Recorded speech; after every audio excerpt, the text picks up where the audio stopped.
सलाम, नमस्ते, सत श्री अकाल। मैं हूं रजा और आप देख रहे हैं दोस्तों रजाग्राफी। आपको बता दूं कि पाकिस्तान तो पहले से ग्रे लिस्ट में शामिल था और आसान जबान में अब शुरुआत में ही बच्चों को समझा दूं कि ग्रे लिस्ट है क्या।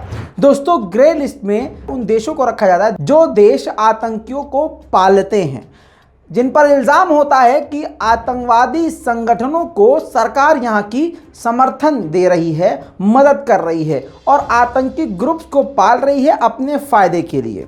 दोस्तों, साथ में वो आतंकियों की मदद भी करती है। ऐसे देश और ऐसी सरकार पर पूरी तरह से FATF जो इंटरनेशनल संस्था है वो ग्रे लिस्ट में डाल देती है। अब जब ग्रे लिस्ट में किसी देश को डाल दिया जाता है तो इंटरनेशनल लेवल पर जो उसको मदद दी जाती है वो पूरी तरह से आर्थिक मदद, पैसों से मदद दी जाती है, वो पूरी तरह से बंद हो जाती है। वो देश किसी दूसरे देश से बड़ी रकम उधार पर नहीं ले सकता। वो देश खुलकर दूसरे देशों के साथ इंपोर्ट एक्सपोर्ट यानी बिजनेस भी नहीं कर सकता। ऐसे में जो ग्रे लिस्ट में शामिल होता है वो देश पूरी तरह से टूट जाता है, बिखर जाता है, नौकरियों के अवसर ख़त्म हो जाते हैं, गरीबी बढ़ जाती है और करेंसी वहाँ की डाउन हो जाती है। इससे आसान ज़बान में शायद ही आपको कोई बताएगा।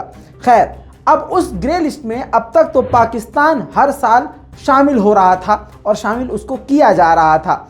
अब पहली बार तुर्की को ग्रे लिस्ट में डाल दिया गया है, जो कि तुर्की के लिए बहुत बड़ा झटका है।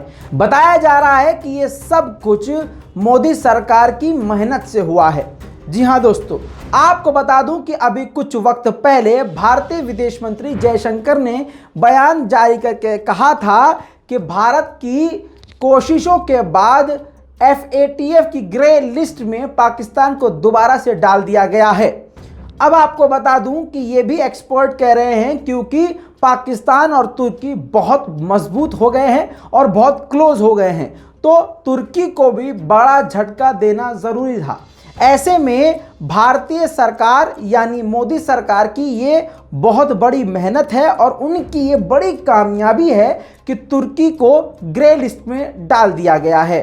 दोस्तों, तुर्की का ग्रे लिस्ट में आना पाकिस्तान के लिए ज़्यादा खतरनाक हो गया है क्योंकि पाकिस्तान को हमेशा ब्लैकलिस्ट होने से तुर्की बचाता था, लेकिन अब सीन ये हो गया है कि अब तुर्की ही खुद ग्रे लिस्ट में चला गया है, जिससे पाकिस्तान को अब बड़ा नुकसान कभी भी झेलना पड़ सकता है। दोस्तों, ऐसी बहुत सारी वजह हैं जिस वजह से मोदी सरकार तुर्की से बहुत ज़्यादा बिगड़ी हुई थी, चिड़ी हुई थी। जैसे पाकिस्तान के सुर में सुर मिलाकर कश्मीर के लिए आवाज़ उठाना, भारतीय मुसलमानों पर हो रहे जुल्म के ऊपर उर्दगान का बोलना, साथ में ही हर मुद्दे पर पाकिस्तान के साथ स्टैंड लेना, ये भारत सरकार को बिल्कुल पसंद नहीं आ रहा था। ऐसे में ग्रे लिस्ट में तुर्की का भी चले जाना एक भारत की बड़ी कामयाबी है। ग्रे लिस्ट से निकलने के लिए दोनों देशों को या किसी भी देश को आतंकी संगठनों को खुद ही ख़त्म करना पड़ेगा और अपने ऊपर लगे हुए इल्ज़ाम को धोने के लिए अपने देश में पल रहे आतंकी संगठनों को ख़त्म करना पड़ेगा।